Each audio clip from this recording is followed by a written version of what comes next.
Hello, thank you for being in a new video. This time I have with me the OPPO Reno11 5G. We are going to do a full video review. Let's get started. This device is part of the premium mid-range, although in a series of entries yet. You know that currently there are endless ranges in devices, but for its price we could categorize it more or less in that segment. Its launch price announced for Mexico has been 9,999 pesos. That is approximately $600 at today's exchange rate. Although remember that prices here are not the same as over there. At this same price, it has several competitors from other brands. So let's see what OPPO can offer us through this device to see if it is what you are looking for or prefer to look for something else. Remember that its distribution in Mexico will be through Telcel, AT&T, and some stores like Coppel and Liverpool. So it is good news that OPPO in Mexico is extending its distribution, which was previously exclusively with Telcel. Join me to know it point by point. On the front, we will find a considerably attractive design, especially for the reduced bezels and curved screen, which make this device look much more premium, attracting attention in this segment. However, despite having good aesthetics, it will not offer good resistance, at least not at the level of any special protection or any certification, since it does not integrate Gorilla Glass. And that, in a curved screen, gives the feeling that it will be a device with more fragility than we would like. At the bottom we find the tray where we can place a SIM card, although it is a dual tray. So on the back we can also place a microSD card. And in other countries you will have to choose if you want to use this slot for microSD card or for a second nano SIM card. However, in Mexico you cannot use two SIM cards. Then we will have the microphone, the USB-C port, and finally the speaker. On the right side we find the power button along with the volume buttons, while at the top is placed a microphone plus infrared for this device to work as a universal remote control, and finally a secondary audio output. If you notice, the top frame seems to have a band in plastic, so we could try to intuit that the frames become metallic or at least have some alloy, although there is no official communication from the brand in this regard, so it seems that they are actually plastic frames. The right side is completely clean and serves for us to see that the thickness is millimeters. So like all OPPO devices, this one is quite stylish, very slim and very light, coming in at a weight of just 182 grams. I think they have achieved a good level in weight, especially considering that they have three cameras that we do not see in devices in this range. Regarding the back cover design, we will also find something quite nice. In this case I have the aqua green color, although it is also available in titanium gray, but this will definitely be the most attractive because it has some reflections as with brushed style, although to the touch it is completely smooth. So we didn't find the texture so nice to the touch, but I just accidentally dropped the phone, and we already saw that it did hold up and it didn't break. I was telling you that we found a completely smooth feel and the cover is reflective. It doesn't have a matte design. So personally I do not find it so attractive, but you know that this is a matter of taste of each person. The camera module also doesn't look that nice to me compared to what OPPO has achieved in other devices. And regarding water resistance, unfortunately it doesn't integrate IP certification, so it can't be submerged, although it should withstand some simple splashes quite well. The screen is 6.7 inches, like a good number of smartphones today. Its resolution is Full HD Plus, being 1080 by 2412 pixels. So it's a really good screen. It has a pixel density of 394 pixels per inch, so it has a good level of detail. Although in this range we're going to find a lot of screens of this same quality, so that's what we would expect. Obviously the technology is AMOLED, offering us very intense colors, very high contrast as well. And in this case, it also offers good viewing angles when viewing multimedia content such as movies or videos. Although like virtually all AMOLED screens, in the white color we might notice some distortion in the color when you turn the device, but it is nothing serious. It is really something we notice almost all AMOLED screens.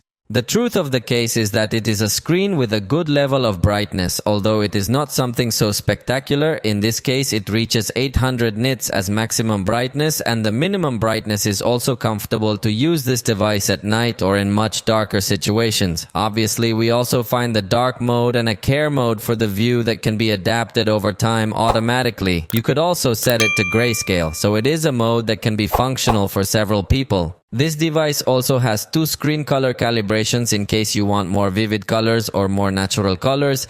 It is up to you as the user which setting you want to select. The display reaches 120 Hz in its refresh rate and has an automatic setting so that it doesn't consume as much battery life when you are displaying static content, although it can only go down to 60 Hz, but it is what we expected in this range. It doesn't disappoint, on the contrary, it's a really very good screen, although I insist many of its competitors also have very good screens in this price range. In sound, it does not disappoint as it has a main speaker at the bottom, but at the top it also has another speaker with 2 audio outputs, one on the side of the frame and one on the earpiece area for calls. So it ends up rounding out with stereo sound, which is of good quality, although the presence of the bass frequencies is a little lower than we would like. But I think in this segment we can still accept this audio quality. It should also be noted that it has an additional gain mode which represents it as 300% volume, which will actually raise the mid frequencies a lot, so it can become a bit annoying. But if you're one of those who enjoys very loud sound, you might enjoy this option as well. Join me to listen to a little test of these speakers, although remember it's not the same as listening to it live.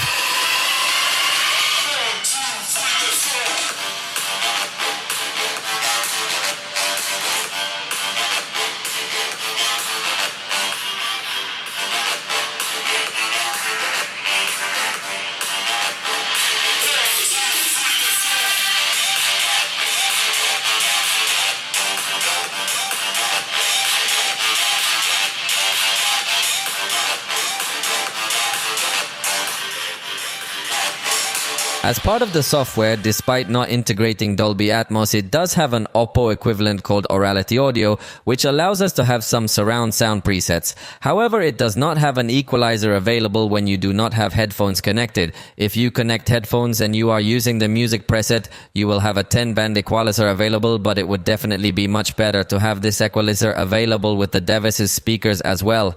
Also, as you already noticed, it does not have a headphone jack, although that is also something traditional in devices of its range. So you will have to use headphones via USB-C or with an adapter.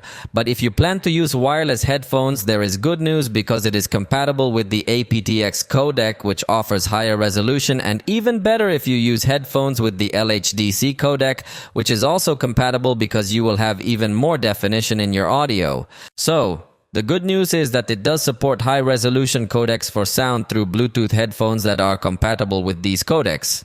Next, let's listen to a test using these 2 microphones that the device has. Esta es una prueba de audio utilizando los micrófonos integrados del OPPO Reno11 5G.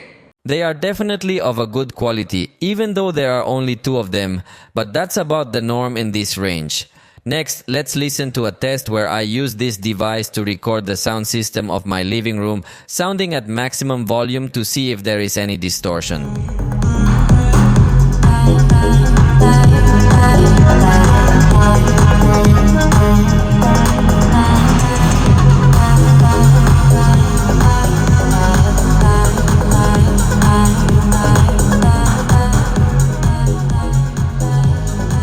I think they do get to have a good handling of the audio even in these environments with the volume very loud. Therefore, we could say that they do record well in some concerts.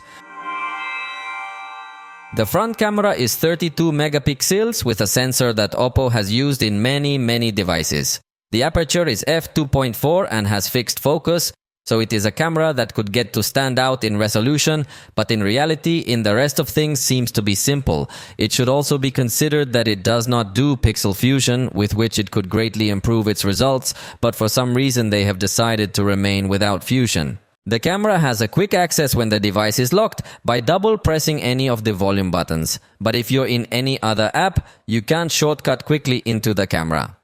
The front camera is going to take pictures with an intermediate speed. It doesn't seem to be that spectacular in this regard. It has a button available to enable filters that you can preview in real time, plus the beauty mode where you have many parameters to enhance the face, such as texture, cheek size, eye size, nose size, chin shape, even some head glow, facial retouching, and finally makeup where you can modify your whole face as you want. In this case, it also has the easy capture mode through the palm of your hand, but it is disabled by default, so you have to enable it in the settings.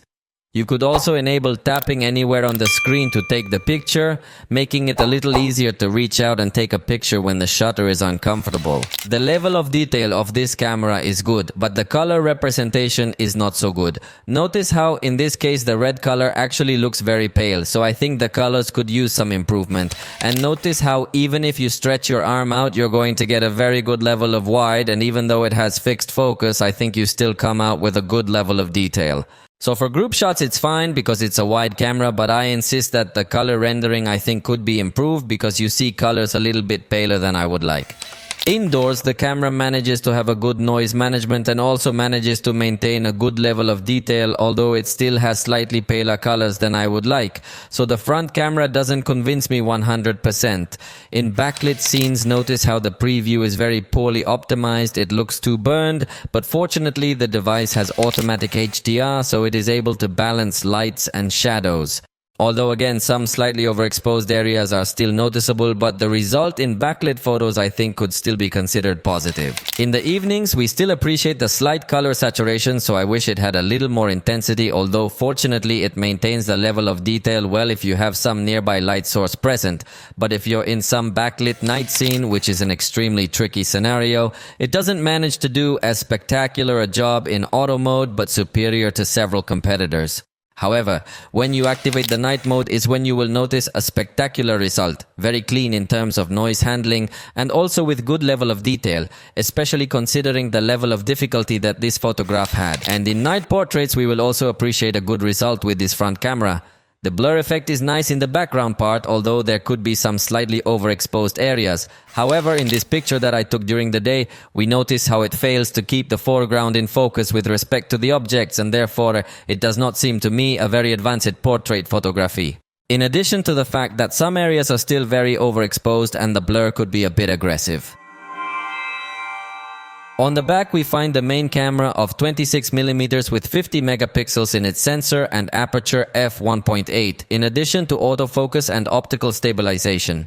Then we will find the 16mm camera, that is, an ultra-wide lens with 8 megapixels and f2.2 aperture, plus fixed focus, and finally a camera that is not so conventional in this category, which is the telephoto camera with 47mm, that is, it adds approximately 2x's with 32 megapixels on its sensor and f2.0 aperture with autofocus, so it's a considerably attractive camera in this regard. Next, we are going to do the test by trying to capture number 3. We are going to make 2 attempts to make it very clear if this device can take pictures quickly or it needs a little bit more time. And as you can see, the capture is very fast. I did manage to capture the exact moment on my first attempt.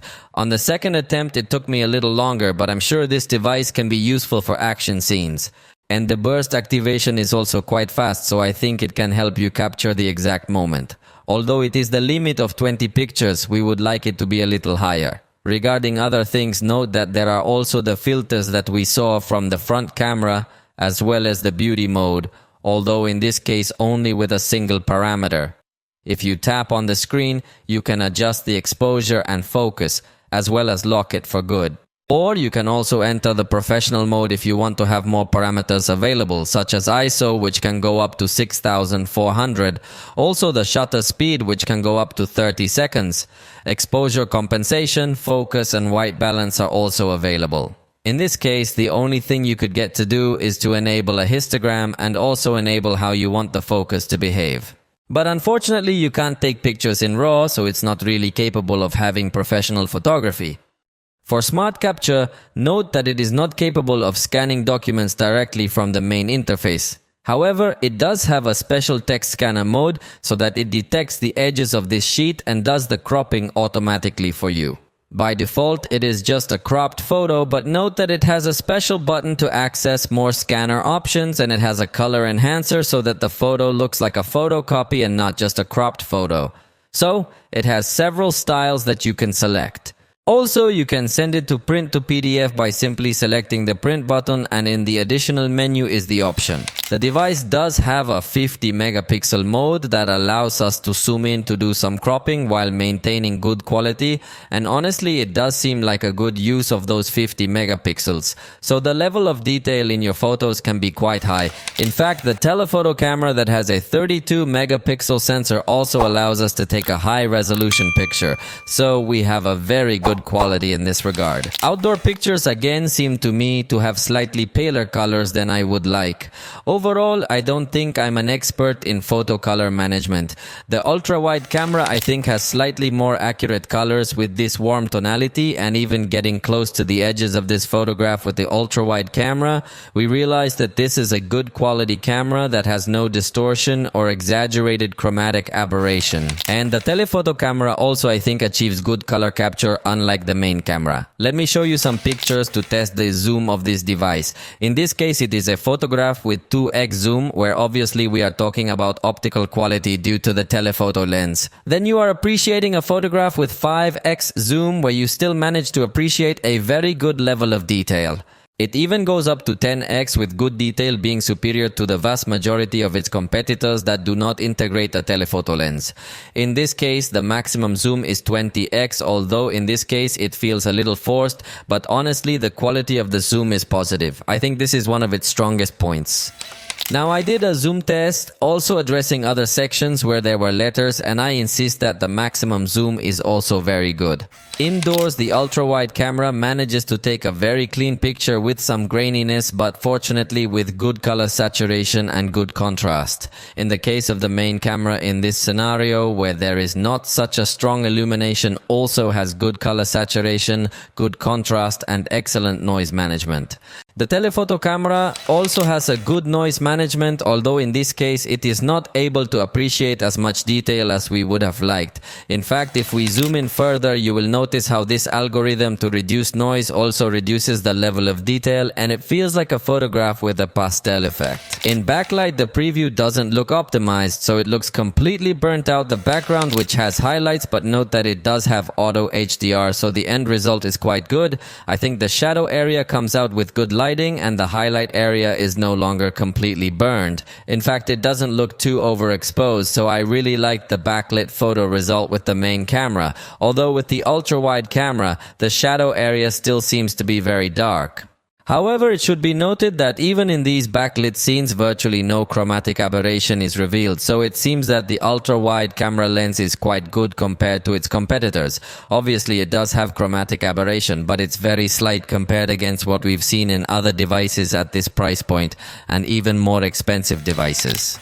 And the telephoto camera also performs well in this kind of backlit conditions, balancing highlights and shadows perfectly well and maintaining colors well.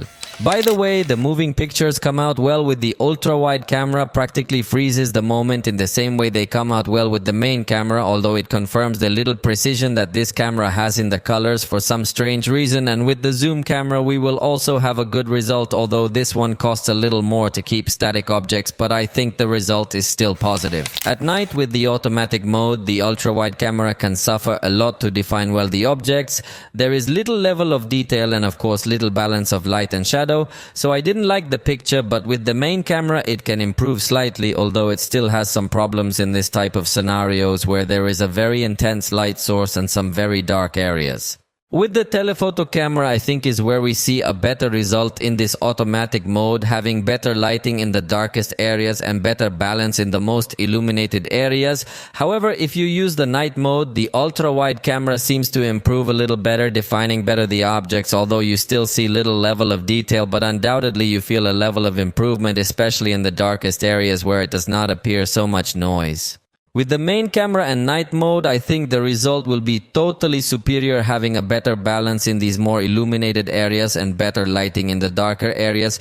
And finally, with the telephoto camera and night mode, we also have an attractive result, especially increasing the level of detail. Now look at the result we have in the darker areas without any light source present in the picture. The ultra-wide camera definitely doesn't manage to recover much information, and in this sense it feels that it falls a bit short, although if you enable the night mode it can get to improve a bit, but it's still not a very spectacular picture. The main camera again has some problems for a correct color rendition, so I don't really like the result. And even notice how there are some areas that look completely overexposed, so I think it should still improve with some update even if you use the night mode. It still has a little strange color, although in this case even some stars from the sky start to appear, and the area that was completely burned has improved, but the color rendition is the one I think they should improve with some update for the main camera.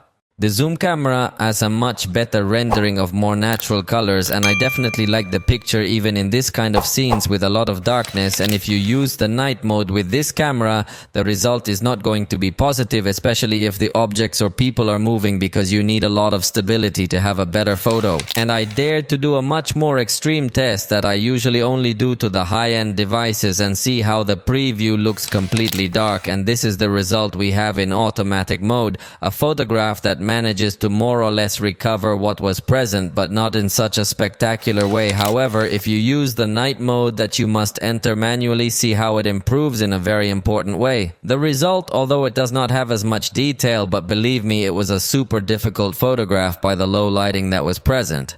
As for macro photography, the main camera, I think it manages to do a very good job with this result, as it can adjust its focus while maintaining a good quality in the photograph, and if you use the 2x zoom, I think the result will be even better, so I think you do not need a macro camera to take good pictures of this style. And if you feel that the ultra-wide camera does not have enough amplitude, you can use the panoramic mode with the main camera, and in this case is a panorama that has a good level of detail, although I could not say it is a panoramic photography of very high resolution, but I think it can give you a good balance between good breadth and good level of detail, although again the color seems pale to me. Finally, the portrait photography, I think it is very nice. Definitely from the main lens with the 1x setting we have a very good result, especially because if you get to keep focused on the objects in the foreground, unlike what we saw on the front camera, the blur effect is very characteristic of OPPO.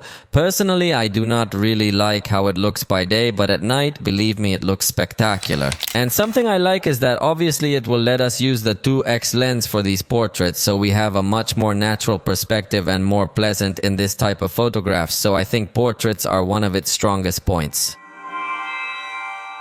For the recording, something positive is that it supports 4 to 30 frames per second with the front camera and also with the rear camera. Although unfortunately if you put 2x, you will notice that it does not use the telephoto camera. So curiously, neither the telephoto camera nor the ultra-wide camera can record in 4K, can only do it in full HD. So the video recording of this device will be more recommendable than the other 2x lenses. Video recording of this device will be more recommended in full HD to take advantage of all the options.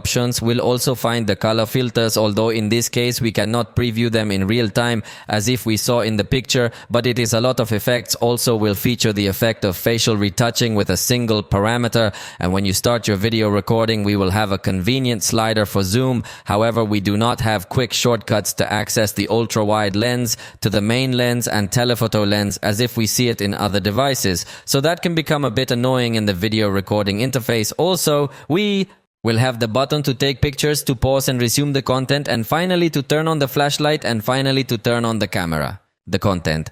And finally to turn on the flashlight even while we are making our recording, also while we are using the ultra-wide camera, if we can have the flashlight on, unlike Samsung devices. However, it does not let us rotate to the front camera without before we have our video recording, so it still has some things to improve. Although the device does manage to record video in 4K, I think it would not be its specialty because again, just like in photography, it feels slightly paler colors than we would like. Plus it feels like from this point on the stabilization is not that good, and also it is not going to let us switch to the ultra-wide camera while we are recording in this environment, as the ultra-wide camera manages to record in full HD. Again, the ultra-wide camera I think has slightly better colors, which is quite curious because usually it is the other way around. But when you record with the ultra-wide camera, obviously the level of detail is not so high, although the colors are more accurate. Also indoors, the ultra-wide camera can suffer a lot by the large presence of noise when there is not so much lighting present. So from this moment you realize that this ultra-wide camera to record video is really bad. The ideal will be to record with the main camera that controls the noise better. And in these scenes where the lighting is not so intense, I think the color is maintained with better saturation. In backlit scenes we do not have a good performance neither with the ultra-wide camera nor with the main camera. In both cases we see that they will give priority to illuminate the face, sacrificing enough of the illuminated background, so it is not highly recommended to record with this device in such environments where there is a lot of lighting in the back. At night again, the ultra-wide camera suffers too much with a lot of excessive noise and obviously is not able to balance lights and shadows well, and in the darkest areas definitely cannot even recover any information is immediately noticeable when you switch to the main camera, as remember that recording in full HD, if it allows you to make this transition between the ultra-wide camera and the main camera. However, if you want to record in 4K at night, you will necessarily need the main camera, and I think the result is good as far as possible, does not have as much noise as if we saw in the ultra-wide camera. And in this case, I think it is a good result as far as it is possible. However, if you want to record in 4K at night, you will necessarily need the main camera, and I think the result is good as far as it goes, does not have as much noise as if we saw in the ultra-wide camera, and in this case I think it picks up the detail better, although again finds its weakest points in color management regarding stabilization. Note that if you record in 4K, it will be practically nil, so you will notice a lot of noise as if we saw in the ultra-wide camera. Null. So the steps are very noticeable even when walking, and if you go running, obviously will be much more noticeable, so it is not recommended to record with this camera. Notes that if you record with the ultra-wide camera in full HD, we have a better level of stabilization, but even in these cases still feel some small movements of compensation, but obviously improves a lot. And if you record with the action mode, will be in full HD. Action mode would be in full HD at 60 frames per second and even running at a good speed. You will notice that it balances in a better way the sudden movements, so it is best to record in full HD so you can get to have a good level of stabilization. And note, for example, as recording in full HD with the telephoto camera, even when running manages to maintain a good level of stabilization.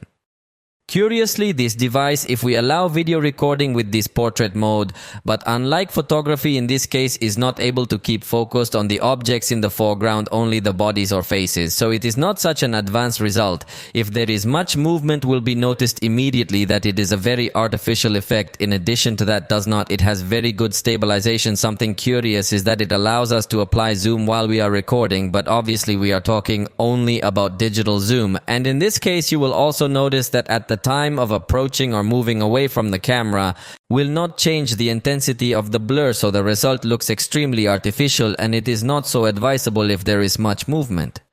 It has a fast camera mode that starts from 10x. Fortunately, it does seem to have stabilization, although it does not have so much detail because it can only be in full HD, but something positive of this fast camera mode is that it can reach up to 960x, with which you could perfectly record some more spectacular landscape, but as it is in full HD is not as attractive a result as it could be if it were in 4K. The slow motion is a bit strange because of the settings it allows us. The slowest would be 1080p at 120 frames per second, but if you want to go up to 240, turn the resolution down towards HD. However, you can record at 480 frames per second in full HD, although you immediately notice the interpolated frames. That is, you see a strange effect in the motion part, and it supposedly lets you go up to 960 frames per second in HD, but again you notice interpolated frames, so the slow motion result doesn't seem very good to me. Regarding its focus handling, I think it does well, so if you're moving around a lot, I think the focus is able to follow you and it's not considered shaky. Although sometimes it might have trouble focusing on the foreground if it's very dark, but overall the focus behaves well. Regarding the zoom, if you record in 4K, you can only use the main camera and you can go up to 10x, and the result is not very good because it doesn't have stabilization. If you record in full HD, you can switch between the main camera and the ultra-wide camera. But again, the result does not look so spectacular in level of detail, and the maximum is 10x. Since curiously, you cannot switch to the telephoto camera while you are recording video, so somehow that camera is wasted. The front camera also has no stabilization if you are recording in 4K, so even though it gives us access to a good resolution, the video is not really that spectacular due to the vibrations that can be generated when you are recording. Moreover, even without being in an extreme backlit area, you already start to notice some overexposed areas, clearly showing us that this is not a device that is a specialist in recording videos. When you enter a real backlit area, you will notice how the background is completely burned out, giving priority to illuminate the face, so the result is really quite bad in this regard. Also remember that it has fixed focus, so it won't be able to focus on close objects. Indoors, the result is positive in terms of noise handling, but the colors don't feel very accurate and the level of detail, although it is high enough due to the fact that the recording actually doesn't seem to take advantage of the recording very well. At night, there will be a bit more noise present, but what I like least is the color. Honestly, it feels like very plain color capture, even with good artificial lighting present. So, I was really disappointed with the video recording of this device because if you turn off the light, you will notice how it suffers even more, and even though it illuminates the screen to try to give you more light on the face, it is totally insufficient. So in this sense, it does disappoint because we have seen other competitors record much better in this type of conditions. Yes, you can use the front camera in fast camera mode with the same settings I told you about, but it doesn't integrate a slow motion mode here on the front. However, it does integrate a dual recording mode where you can show the rear camera and the front camera at the same time, although it doesn't feel too high quality. And although it does let you move your frame, it does have a small stop on the right that doesn't let you place the scene exactly where you want it. In this case, it does have zoom enabled and also autofocus with the main camera, but it doesn't let you switch between cameras while you're doing this recording. It also has a full round mode in this picture-in-picture mode for you to change the style of your recording, which looks simple anyway. And finally, you can also access a split screen mode so that both scenes are the same size. However, I confirm that the quality does not look that spectacular, although fortunately it does allow us to use zoom and focus. In the software section, we will find Color OS 14 running on Android 14, so yes, it does have the latest software from OPPO and also from Google. In addition, it has a promise of 2 years of software updates and 4 years of security patches, which is not the most advanced in the industry, but at least we have the assurance of how many times it will update.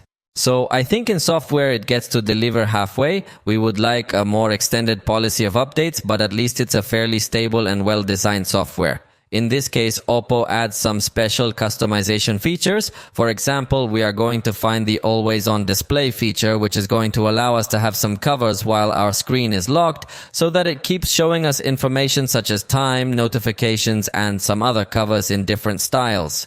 We will also have access to the themes section, where we can customize a little deeper our mobile device, including the lock screen. We will also find the edge lighting function, which will serve us so that notifications are able to light up a little the edges of our screen, and having curved screen, obviously even if it is upside down, we will be able to notice that lighting. In fact, it also allows us to change the shape of the quick settings section so that we have something completely customized to our liking. On the main screen, notice how we can access the shelf, which is like a box of widgets that we can have, although they are widgets designed especially for the shelf. That is, we cannot place in this section widgets that we can place on the main screen.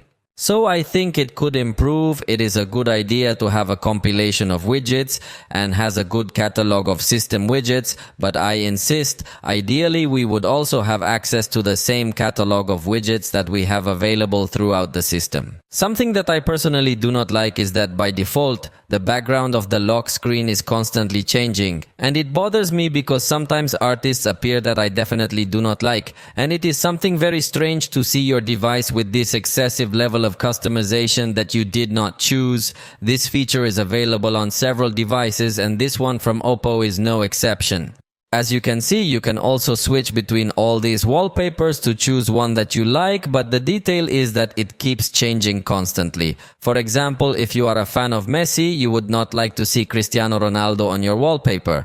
It has an option for you to put that this does not interest you, and in this way it will learn more or less your tastes. Or you can completely disable this lock screen magazine in case you don't like it, but it comes on by default. The device includes a smart suggestions feature with artificial intelligence, but honestly it doesn't support many apps. This is well exploited in China, OPPO's homeland, but globally there are few apps capable of taking advantage of these services that OPPO can offer. And in addition to the split view screen, it offers us a floating Windows view, so in the sense of multitasking, yes, we can get to have a good experience, although not all applications support these modes. Note that it has a sidebar from which we can open other applications in this floating format and can also be resized in a mini format, or we can restore them to a large format. However, in this case, we can only open one application in this format at a time. Also, not all applications work in this floating window format. Note how there are some applications that will open in full screen.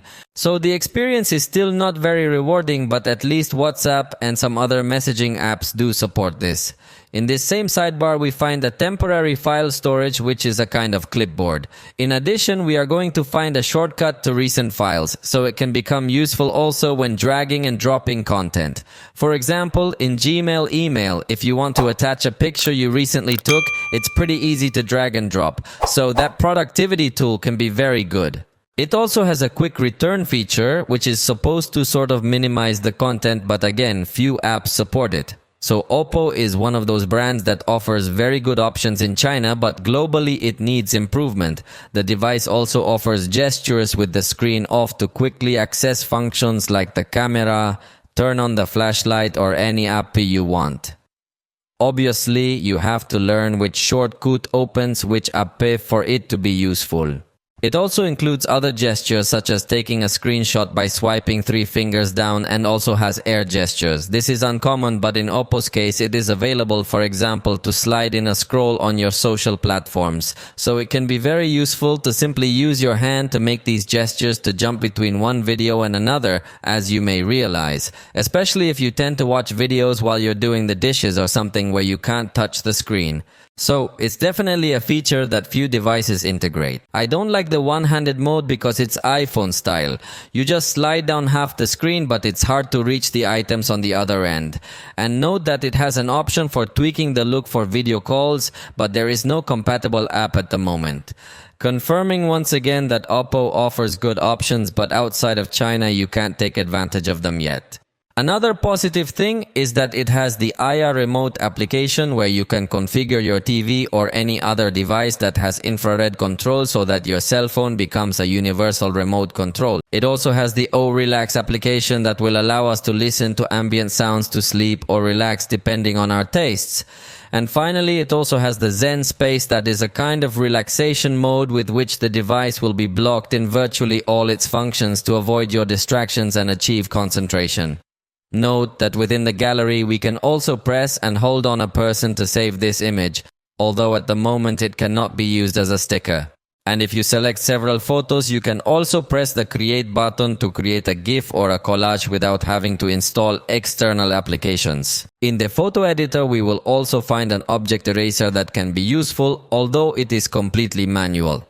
It does not have more advanced functions such as artificial intelligence, and the filling will be done simply based on the same pattern that you have around you. Note that the result is good, although it may need a second touch-up to be completely finished, but I think it can be useful for several people. The operating system really seems to me to be very well designed, although currently it is not yet the system that offers the greatest number of options and the greatest stability.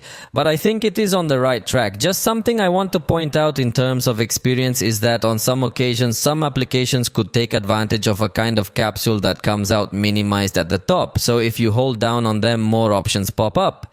It can be useful in system tools, so it's a really, as I tell you, well-designed system. But in this case, it has an optical motor on the Z-axis, so it doesn't have the traditional optical feedback that OPPO integrates into their high-end devices, which is kind of a bump that is generated in the hand when the device has a bump in the lists or when you slide between some elements. So in this case, we don't have such an advanced experience as we do see in their high-end series.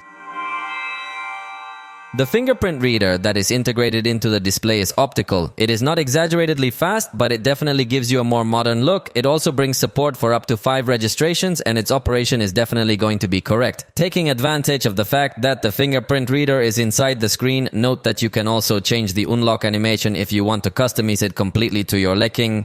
And in addition to the fingerprint unlock, it also has facial recognition. Although this recognition is only in 2 dimensions, so as I always tell you, it is a simple recognition that I would not recommend if your priority is security.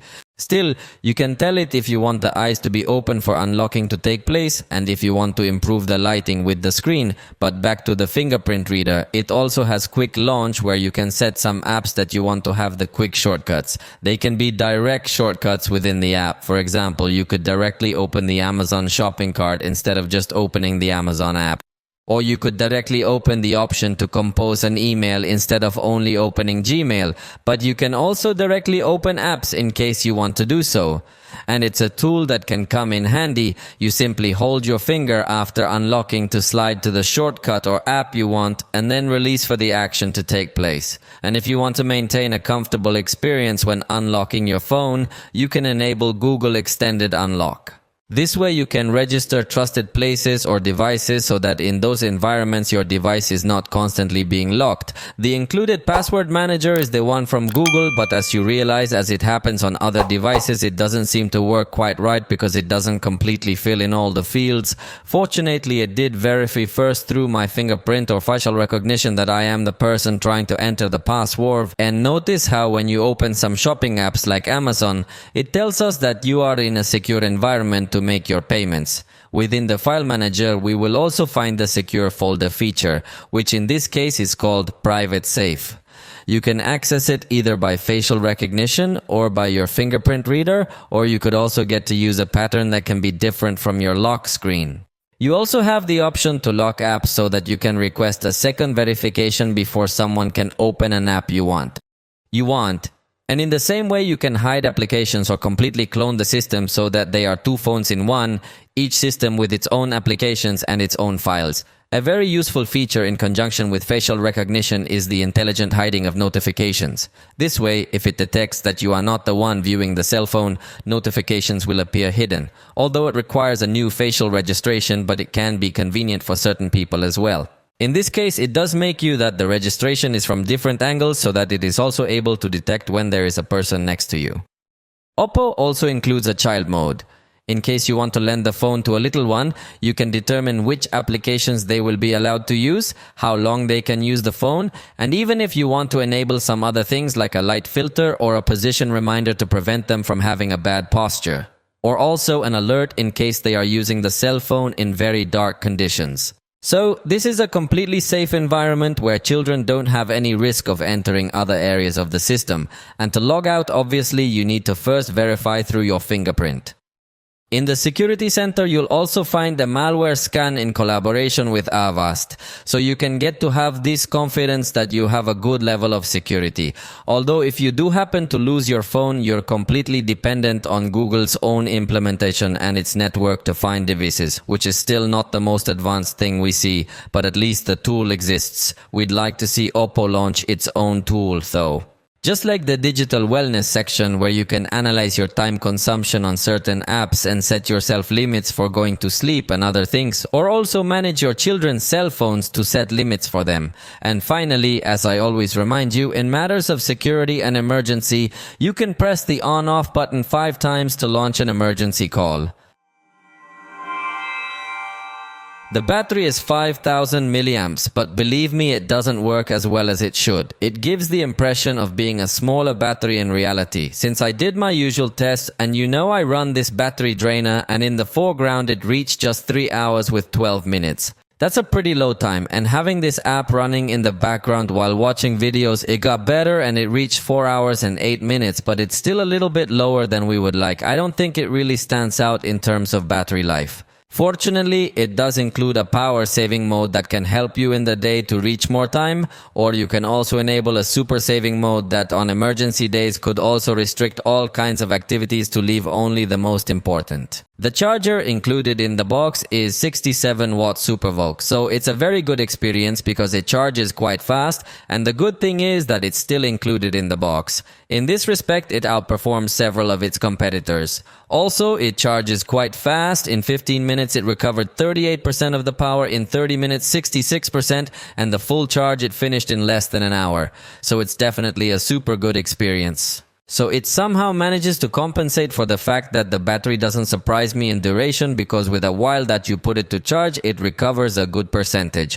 Obviously, it doesn't support wireless charging, let alone reversible wireless charging, but OPPO promises that its battery has good technology to extend its life, so the battery shouldn't degrade as much over time, unlike other devices. And it also has the smart charging feature. In case you leave your cell phone charging overnight, this option is going to prevent rapid deterioration of your battery. And you could also put the option to stop charging at 80%, which can be useful if you need to always have your device connected to the current, again to not deteriorate the battery so much. In connectivity, it does offer support for 5G networks, but note that it does not have eSIM. So to go on a trip, you will need to buy a physical SIM card, and that definitely does not please much. Although in some countries it also has the O-roaming function, which allows you to purchase packages directly from your cell phone. Another positive thing is that you have a data consumption regulator to determine how applications will connect to the internet. For example, you can say that YouTube only connects to the internet using Wi-Fi to avoid excessive consumption of your mobile data. It will also support Wi-Fi 6 networks, so we have very good compatibility in wireless connectivity, but in this case, in my testing, it doesn't seem to be having as high a download speed as I've seen on other devices.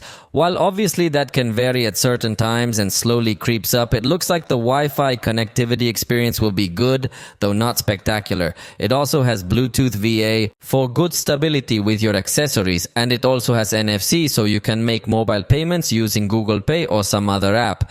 It does not have FM radio, but it does have OTG, although this option must be enabled in the additional settings if you want to use any accessory through the USB port. The projection of your screen is advanced because it is able to hide notifications and project with the screen off. Obviously, it can be wireless projection, but not via cable. It also doesn't have projection with desktop mode or anything like that, but it does have access to Android Auto. In sensors, the experience is positive because it includes an accelerometer, geomagnetic field sensor and orientation, also gyroscope, light sensor and proximity sensor. Notes that it is a completely physical sensor and very good, unlike the vast majority of manufacturers today who are starting to bet on virtual sensors. So the performance is very good in this regard. OPPO's ecosystem is currently growing and may vary depending on the different regions. For example, in Mexico, the ecosystem is quite small. It has some Enco headphones that you can enjoy with a fast connection. And as for wearables, we only have the OPPO Band. Although in other countries, the OPPO Watch and the OPPO Pad are also available. But in Mexico, the ecosystem, I insist, is still very reduced. Besides that, it does not seem to have such an advanced interaction between all devices. OPPO does not have any computer, but fortunately it has integrated connection with Windows in order to make things easier for users. And it also has a multi-screen connect feature that could help you connect with your tablet to use your cell phone directly from that device. Only it requires a slightly more complex connection. For example, from your computer, you would have to go to connect.oppo.com to download the installer and then go through a series of steps that are a bit more complex. But you could take advantage of several functions of your cell phone directly on your computer. So in ecosystem, it is honestly a little short, and I do not think it will satisfy those who want the best experience in this regard. Although obviously it also has Google ecosystem technologies like Quick Share to send and receive files quickly between Android devices or even between Windows computers if you install it. And also Google Fast Pair, that with headphones that integrate that technology, you could also get to have fast connectivity as it is in this case. In the cloud storage and control of Internet of Things devices in your home also depend entirely on Google. Because watch, you will have to back up your photos to Google Photos and control your devices through Google Home. In this sense, still OPPO doesn't feel like such an independent or powerful brand. Let's talk about performance. This device has the MediaTek Dimensity 7050 processor. A processor that is good, although I do not think it is the most powerful in its price range. In Mexico is distributed the edition with 8 GB of RAM, which gives you the option of another 8 virtual gigabytes. Although this phone I am testing has 12 GB of physical RAM plus another 12 virtual ones. In this case, it took 2.7 seconds to open each application, showing us that it is a good processor, as I tell you, although I do not think it is the fastest you can find, but definitely if it is very solvent, especially when opening applications, and even browsing within the applications already open also seems to have a good performance. Note that in this case the execution of applications is very good, and also when loading more content we see a good level of speed. Also consider that the applications keep running in this case, although I am testing a version with more RAM than the one distributed in Mexico, so that aspect could perhaps vary, but it is leaving me a very good feeling in this regard, as it will be very easy to switch you between several applications, although note how there are some moments where if you switch using this gesture could stay a little longer frozen, but the truth is that the experience is quite good in this type of applications. Next, we are going to do the test of exporting a video with total duration of 1 minute of several united clips recorded in 4K with this device to see more or less how long it takes to finish this process. And that's it! It took practically 1 minute and 6 seconds, confirming that this is not a tool that is going to help you work quickly with 4K videos. Possibly with Full HD videos the experience will be much better, but in this price range we could already demand something better for editing video in 4K. The storage of 256 GB is a positive thing. We definitely have a lot of space, and it supports a micro SD up to 2 TB, so it will definitely not be an easy device to fill, especially if you buy a micro SD, because the space will be very good to store all kinds of files and even install quite heavy games. Speaking of games, let me tell you that it has an application with this same name where you can explore games to download and install, or you can also access a catalog of quick games that work without any installation to not use space on your device. You can also see the games you already have installed, so you can explore them and even access a little more information about them.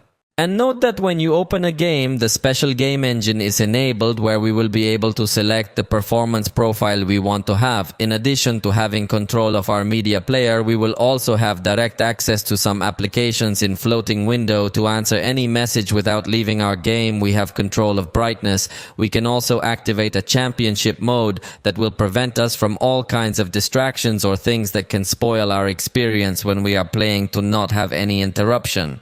Then we can also activate a call blocking and take screenshots in both image and video. Another point that I really like about this device is that you can change the style of notifications so that they don't get in the way while you are playing. Notice that it has the alert notifications mode that appear as a small floating bar at the top, but we can also select bullet notifications, that what it will do is have a sliding element on the screen, so you can customize the speed at which it goes by, and notice how it doesn't interrupt you so much in your game, so it's an element that can also be very attractive.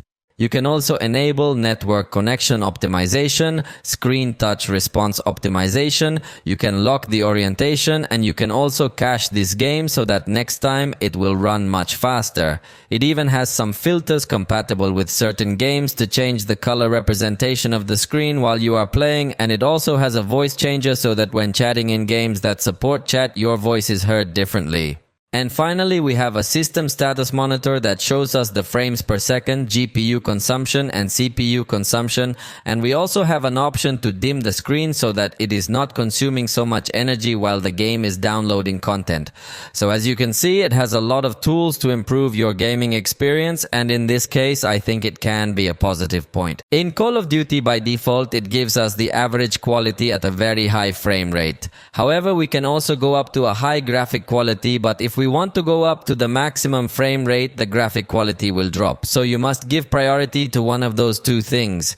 In this case, we ran at high quality to see if it was compatible with more effects, and unfortunately not. So you have few options to enjoy advanced graphics on the screen while you are playing. With these settings, the experience was very good in this content, had good stability without getting too hot. So even though the experience is very good while playing, I think we could get more demanding with respect to graphics compatibility, especially if you are one of the most demanding in games, because you will not be able to enjoy very advanced visual effects, but the game will look a little simpler. Especially taking as a reference to the Snapdragon 778G that we have already seen in some devices of this price. It should also be noted that at the time of recording the screen, the device can become much lower performance. So if you wanted to record gameplays to later publish them, I think this will not be the best device for that. In the Legends game, we changed the automatic setting for a manual setting where we chose the average graphic detail at 60 frames per second. In this case, the experience was pretty good with some minor stumbles, but nothing really serious. The truth is that we saw good fluidity and good stability, and even when recording the screen still maintained good performance. So in this content specifically, I think the performance was superior. You know, it will depend a lot on what game you're running, but in this case we usually do these same tests on other devices, and here the experience was good again without getting too much heating. In the SpongeBob game, by default gives the low resolution at medium quality with 30 frames per second, but for the test we went up to high resolution with medium quality and 60 frames per second. In this case, the result was not very good in terms of stability because there were several stumbles constantly, although honestly it does not go down in a major way. The lowest was 52 frames per second, so there is quite a lot of fluctuation, but it is not really something very serious unless you are one of the most demanding users who want a practically perfect stability. By the way, we ran these contents with the Pro Gamer mode enabled for maximum performance, and I think it does give us a good experience. Finally, in Genshin Impact we have the default low graphic quality, but we raise it to a medium quality for a test suitable for the price. We also raised the quality of the effects to this level and went up to 60 frames per second for a more advanced test. The result was pretty much what we expected, i.e. it's not a 100% gaming focused device, but it still gives us a good enough experience. In this case, it is much more noticeable that it does not have as much graphic power as we could see in some other devices that have a focus a little more geared towards gamers, as it is not able to exceed 50 frames per second at any time, although fortunately it does not go below 30 frames per second, but definitely for the most demanding there will be more powerful options, and this only confirms that it is a device that could focus on other things. Also, recording the screen really feels much more frozen, so for recording gameplays in this type of heavy content, it definitely won't be the option, considering that we didn't even choose an exaggeratedly high graphic quality. As a conclusion, this device is quite nice in design, but does not offer as much resistance as we expected. In multimedia content, it will do very well with a very good screen and good sound. The cameras do a decent job, although they could be improved, especially because the telephoto camera is not used in all possible scenarios, especially in video recording. The battery doesn't quite satisfy, although the charger does satisfy us completely, and finally the performance will be pretty good if you use applications and all the everyday things, but if you want a device dedicated to gaming, I don't think this is the option. For the moment, this has been all for this video. I hope you liked it. If you did, you know you can tell us, and we'll see you next time.